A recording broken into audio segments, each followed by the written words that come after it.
A phone with flashy bright lights and 8 speakers. A phone with a massive battery, falsely labeled of course. Olympics branded phones, cigarette pack phones, and of course, the Motorola.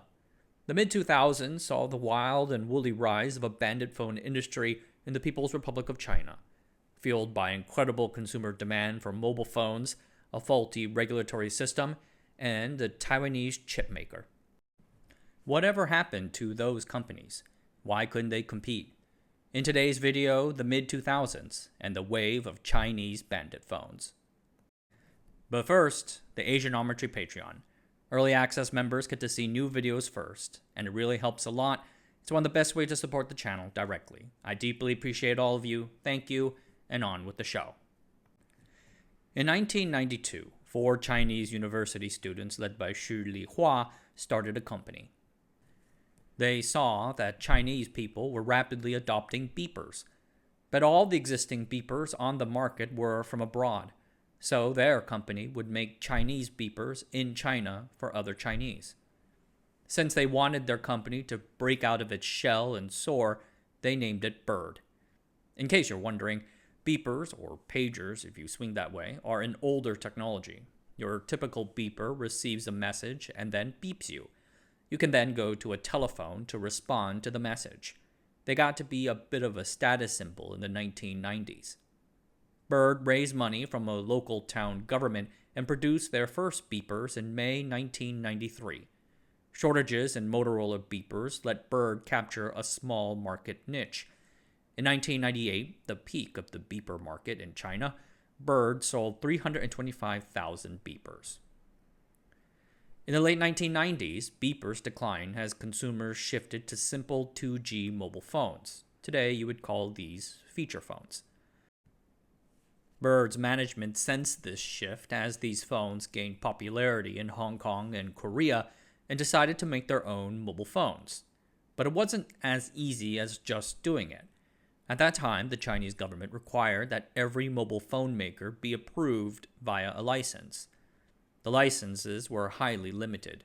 Between 1998 and 2005, the ministry licensed just 35 domestic and 14 foreign phone manufacturers.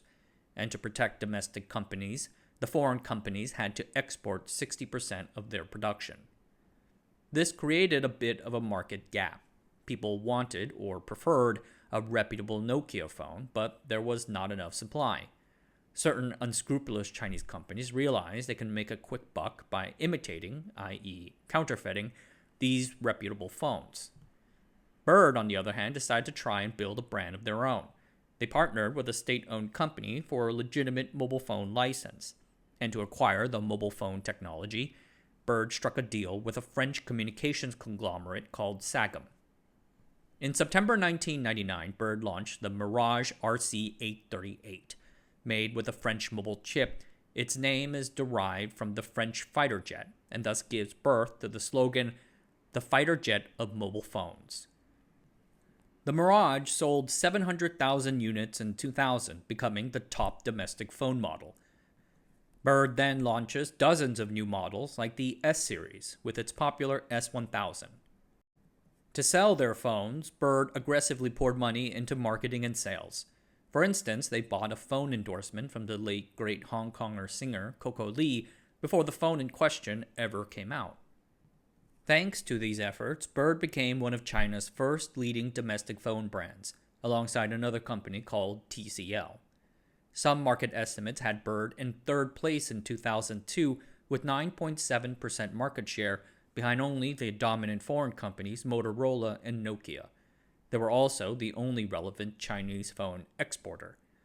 In December 2002, they sold their 10 millionth phone. The Bird was flying high. Now let us pause a bit. I want to take a time to introduce a new character to this radio drama, the chip designer MediaTek, or MTK. MTK had once been part of the legendary United Microelectronics Corporation, or UMC. UMC was founded as a fully integrated design manufacturer, like Intel, meaning that they designed and fabbed their own semiconductors.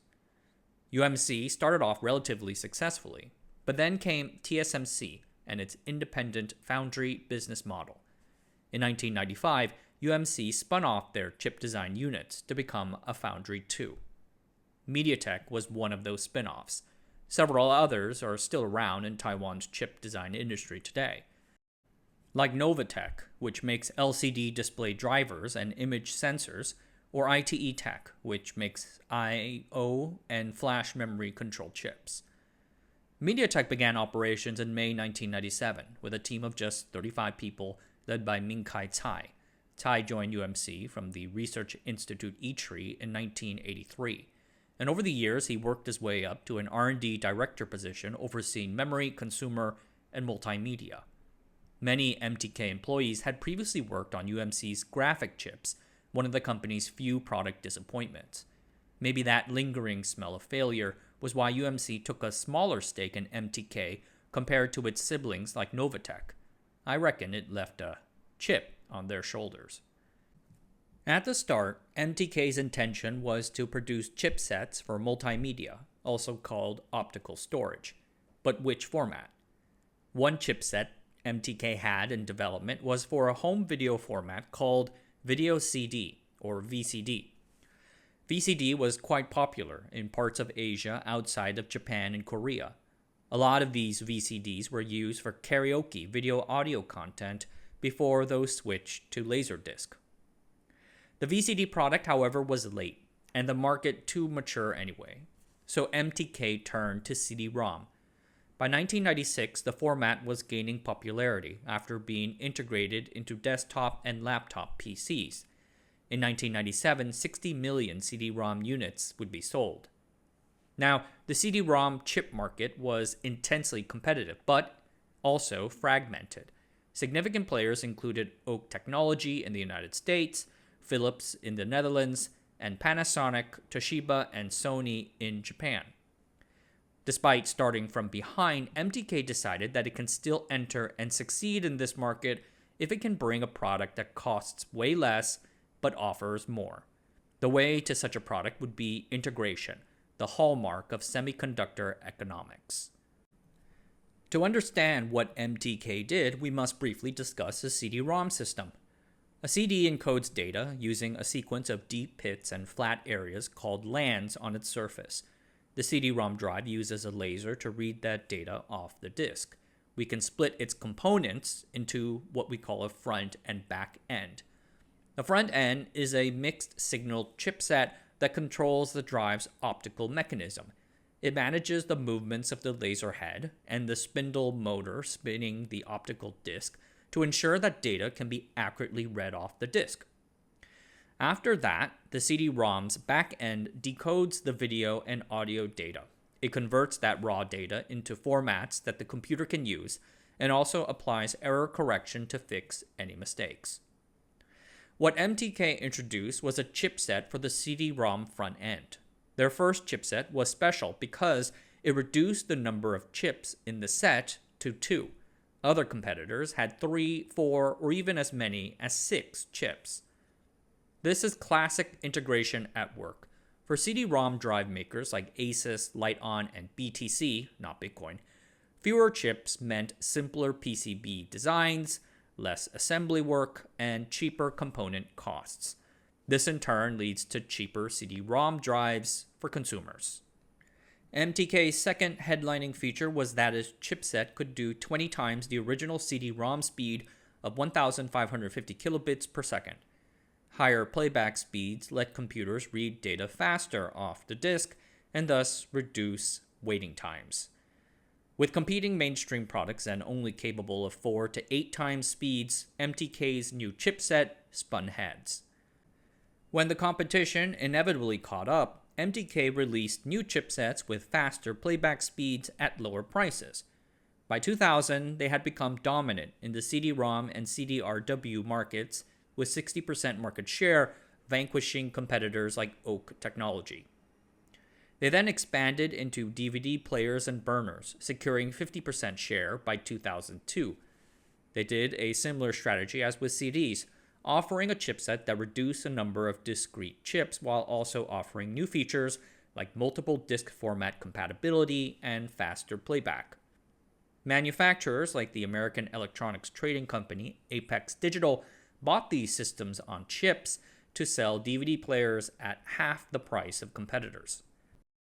The business of powering these CD and DVD players was quite a good one for MTK, with net income margins of 40% or higher. In the early 2000s, MTK surpassed VIA Technologies to become Taiwan's most profitable publicly traded tech company. In a 25th anniversary article, Chairman Tsai recalled making the decision to go into mobile back in 2000/2001, as MTK was still competing in the CD and DVD industries. Mobile was then becoming a very real trend. In 2001, nearly 400 million mobile feature phones were sold. Tai believed that the mobile communications industry, with phones at the center, presented a bigger opportunity than optical storage. So they were just following the big trend. Mobile phone supply chains in the early 2000s involved three major players: the chipset manufacturer, the handset manufacturer, and the telecom. The chipset includes the analog radio frequency components that send and receive radio waves, the baseband CMOS processor that handles the radio functions for calls, texts, and data, and application processors for functions like playing media files, doing cameras, and loading web pages. Back then, top chipset makers included Qualcomm and Texas Instruments from the United States, with TI being the biggest, as well as Infineon from Europe. The handset manufacturers are companies like Nokia and Motorola. They're essentially system integrators who buy the chipsets and design handsets around them. They also handle assembly, build quality, user interface, and branding. The telecoms provide the cellular network service. They buy the handsets for resale to the public, and so have a lot of say in how the handsets might look or perform. American companies like Motorola were then outsourcing handset manufacturing to Taiwanese assemblers like BenQ, Compal, and Arima Communications.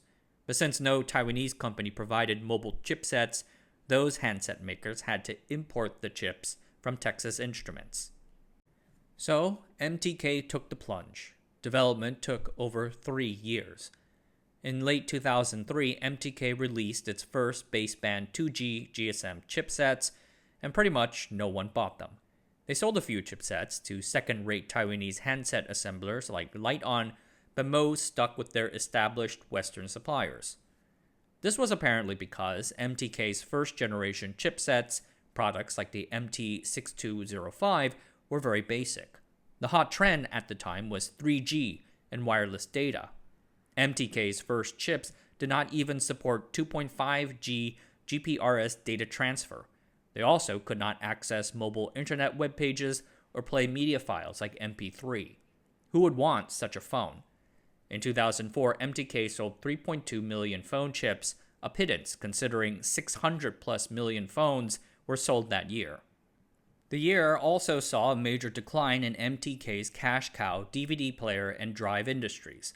This, plus the heavy investments into phone chip development, led to significant margin declines in 2004. What can the company do? Now, we return to mainland China at a fascinating time in its history. In the 1990s, restructurings of state-owned enterprises caused millions of Chinese to lose their jobs. Many became migrant entrepreneurs, setting up small, informal workshops. These workshops had the will and desire to make things people wanted, like handsets, but lacked technical knowledge. And traditional Western companies like Texas Instruments had little interest in catering their products to the needs of the local Chinese market. And then in 2004, the Chinese government recognized the folly of its strict licensing regime for mobile phones and replaced it with a more lenient approval system. MTK recognized the opportunity and in 2005 introduced the turnkey model. They designed a highly integrated chipset with all the basic mobile phone features, along with features like image processing and MP3 file playback. The latter became particularly popular. They then bundled that chipset with a technical blueprint of a basic cell phone called a reference design.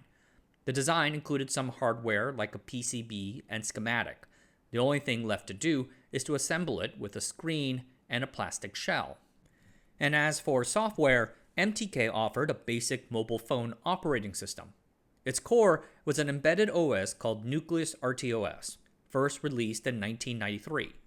On top of that, MTK layered on a special GUI called the MediaTek Advanced User Interface, or MAUI. So what MediaTek was in effect doing was drastically lowering the barrier for making a mobile phone by selling simple assembly kits. They were not the only ones doing this. There were the Chinese companies Spreadtrum and HiSilicon. Texas Instruments and Qualcomm tried it too, though they failed. MTK led the league. In 1 year, their share of Chinese mobile chipsets skyrocketed from 0 to 40%. These Chinese workshops, most of which were based in Shenzhen's Huaqiangbei district, did not make and sell the MTK reference design as is. That would not be a very smart business decision. There was no differentiation. Instead, they engaged local designers and engineers to add special, unique features on top of the reference design to make something brand new. Today, we know many of these phones as Shanzhai. It was said that these early Shenzhen phone manufacturers were embarrassed to say their product was from Shenzhen, so they instead printed SZ. SZ became Shanzhai, or so that story goes. But the term actually far predates the phones. In Hong Kong in the 1960s and 1970s, Shanzhai factories were small family-owned workshops that subcontracted for garment and plastics factories. Their work was heavily manual, assembling plastic flowers, sewing garments, and trimming threads, and they worked out of either old residential buildings or wooden huts in squatter areas on Hong Kong's hillsides. Shanzhai literally means mountain fortress and refers to a famous Ming Dynasty Chinese novel called Water Margin. It's a long novel, but the story follows over 100 bandits who hang out at a mountain and fight crime and corruption. It evokes the image of being on the outskirts, self-sufficient and rebelling against the mainstream. So the English translation, Bandit, probably makes sense here. And these phone workshops were then breaking the law by putting out phones without proper licenses and mobile network certification. MTK Chairman Tsai has said in an interview that he prefers referring to them as white box phones rather than Bandit, which carried a more negative connotation. It is true that many Shanzhai workshops copied the designs, features, and even names of reputable companies, but they also gave us some truly unique pieces. There were bombastic phones with ultra-flashy LED lights or very loud speakers. These were popular with farmers working in loud environments and youths in the rural areas where 30 to 50% of these phones were sold to. Shanzhai phones pioneered multi-SIM slots, capable of holding 2, 3, or even 4 SIM cards, long before it went mainstream. Using this, users can easily switch between different carrier plans for better coverage or cost. There was a solar-powered mobile phone, presumably made for those living without easy access to electricity. There was a phone with a huge telephoto lens attached to its digital camera. This was apparently made to cater to either photography enthusiasts or perverts. With an MTK chipset, a workshop can take a phone concept from paper to reality in just about 2 to 3 months. Rough estimates at the time found that 2 to 3 new feature phones were being released into the market each day. The fast time to market meant that workshops can ride trending topics for a quick buck. In the run-up to the 2008 Beijing Olympics, they made phones with designs inspired by the National Aquatic Center or the Bird's Nest Stadium or the mascot Fua. A super fun phone was the Buddha Light phone, which targeted Chinese Buddhists with design elements inspired by Buddhist art, as well as a hardware slot to attach golden Buddhist charms against evil. Another favorite is the cigarette pack feature phone. Since cigarettes are a regular part of Chinese business culture, the phone was apparently popular amongst businessmen who found it a novel conversation starter. Nowadays, Chinese internet users nostalgically celebrate these knockoffs for their cheapness, creative tweaks, and just general wild nature. It was a great way to express your individuality. It was a true Cambrian explosion of creativity. I highly recommend that you check out this website called Shanzhai Archaeology by Disnovation. Wonderful art piece that elicits the nostalgia of many mainland Chinese. Bird, the Chinese mobile phone pioneer, quickly found itself in real trouble. They had been big during the older licensing regime, but now they were caught in the middle. Below them, the Shanzhai phones were overwhelmingly cheap while also sporting premium features like MP3 playback and dual camera support. And above them, the foreign brands' phones like Nokia, Samsung, and Motorola had superior technology, software, financial resources, and user experience. Bird, with its big marketing budgets, could not afford to develop their own technology. R&D never exceeded 5% of revenue. What technology they did have was limited because it came through their foreign partner, Sagam. Back in 2003, Bird tiptoed into automobile manufacturing. Bizarre. But then in 2006, they doubled down in an attempt to diversify.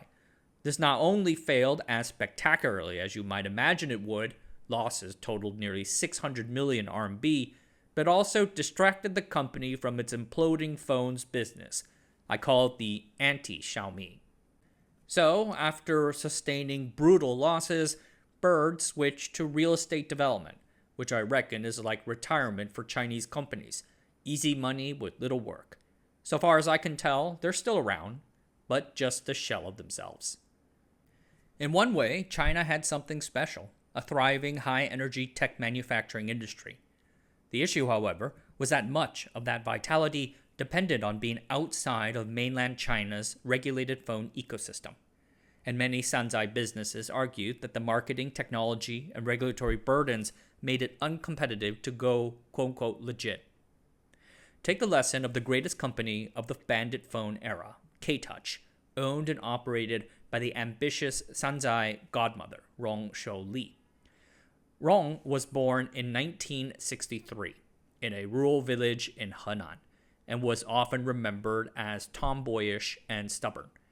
In university, she studied internal combustion engines and first worked at a public research institute before quitting in 1993 to go into business. She first joined a mobile phone sales agent company, reselling Samsung and Dopod phones into China. In 1995, she bought out her boss and his unsold inventory and grew the company into a powerful distributor. Then, in 2002, she took all her savings and founded Beijing Tianyu, or K-Touch, with the goal of making their own phones. At the start, the company struggled to do that, investing 8 months and over 80 million RMB into R&D. It put them on the verge of bankruptcy. Then, in 2005, she discovered MediaTek and its turnkey model. MTK dispatched a team to deal with any technical issues and got things off and running. K-Touch acquired a Chinese phone license and contracted OEMs to produce dozens of lines of cheap, low-cost phones. Rong used the familiar sales agent model to sell phones. In this arrangement, K-Touch first sold the phones in bulk to individual sales agents, collecting cash upfront. The sales agents are then free to resell their stock to customers however they choose. Rong apparently liked this model because it was less restricting on the agents. Being an auntie from Henan, she enjoyed the art of the haggle, telling the Chinese broadcaster CCTV in a rare interview, "A handset distributor sells other people's products, but the marketing model and the prices are decided by the big foreign players such as Samsung and the like. The agents don't have a say at all, so selling is not much fun." In 2006, K-Touch sold 10 million phones, mostly to rural youths who liked the phones' slick looks and good build quality. In 2007, sales exploded to 17 million and 10% market share. And then in 2008, 24 million. But problems were on the horizon. In 2008, the Chinese government abolished the mobile phone licensing system altogether. Now, any Chinese company can go into the industry, and it unleashed a flood of brand new entrants. Rong knew what all this competition meant, and decided that the way to beat them was to go legit. In other words, the Shanzhai Godmother wanted to climb up into the middle to high ends of the market alongside Nokia, Samsung, and the other foreign brands. In 2008, K-Touch released the K-Touch C800, the world's first 8-megapixel camera phone with 3x optical zoom. A legitimately well-made product, it was mainland China's first domestic phone to be priced at over 2,000 RMB, or $287. She also sought out foreign investors to add legitimacy to her efforts. In May 2008, an American private equity fund called Warburg Pincus invested $75 million for a 10% stake. This made Rong one of China's richest tech entrepreneurs, with an estimated fortune of 4.2 billion RMB, or 600 million USD. Rong told the media that her goal was to make K-Touch the Nokia of China, a term that I think was loaded with irony considering what was happening to Nokia itself at the time. The C800 hardware was quite good, but the software ran the Windows Mobile 6.0 operating system. Ew. At a time when the iPhone's popularity and groundbreaking nature was becoming rapidly obvious, this was not attractive.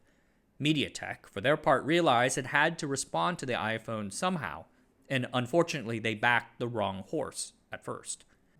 In 2010, MTK chose to partner with Microsoft. They seem to have thought that Windows Mobile was the safer choice and that the Windows product was more mature. Unfortunately, Windows Mobile was not it. Android was, for reasons that I will get to in a future video. Powered by Qualcomm chips, Android blew away the MTK and Windows Mobile pairing. MTK's revenues dipped in 2011, partially as a result of business lost to the growing Google Android Qualcomm juggernaut. Frantic, they brought out new chips like the MT6575 and MT6577 to support Android 4.0 in early 2012, which restored MTK to growth and beyond. However, the lost years were more than enough to cripple many of MTK's customers, like K-Touch. MTK's decision meant that they had no choice but to first adopt Windows Mobile 2.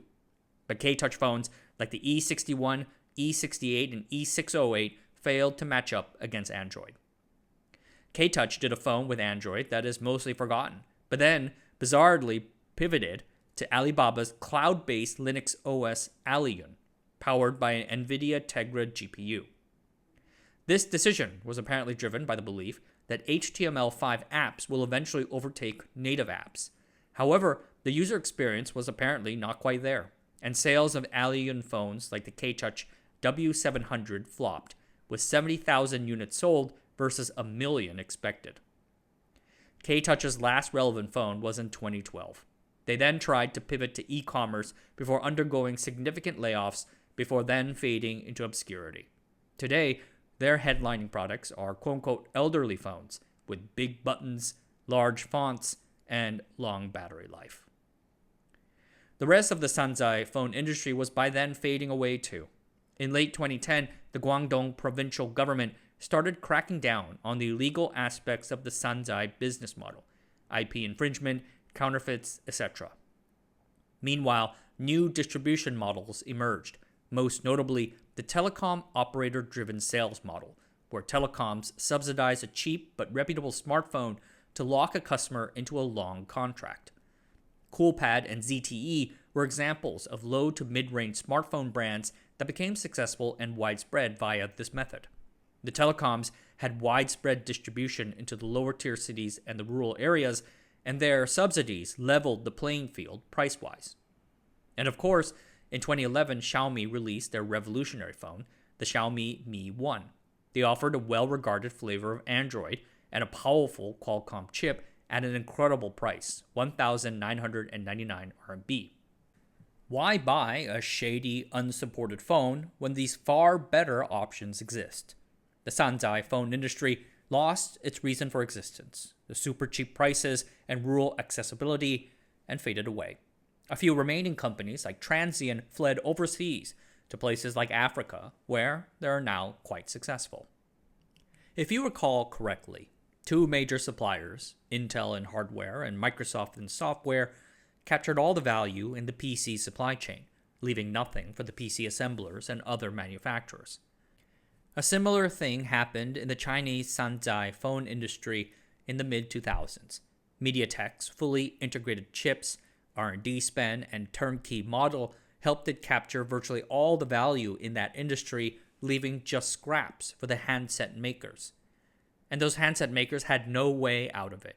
They did not yet have the talent base to make a modern chipset, nor did they have the profits to fund the R&D anyway. So, while we look back at it now with a bit of nostalgia, in reality, the Shanzhai were dysfunctional, desperate companies that only can exist because they didn't follow the law, cut all sorts of corners and rushed to market, and skipped all kinds of essential long-term things like R&D. In the evolutionary tree of Chinese phone history, they ultimately constituted a dead end. Alright everyone, that's it for tonight. Thanks for watching. Subscribe to the channel, sign up for the Patreon, and I'll see you guys next time.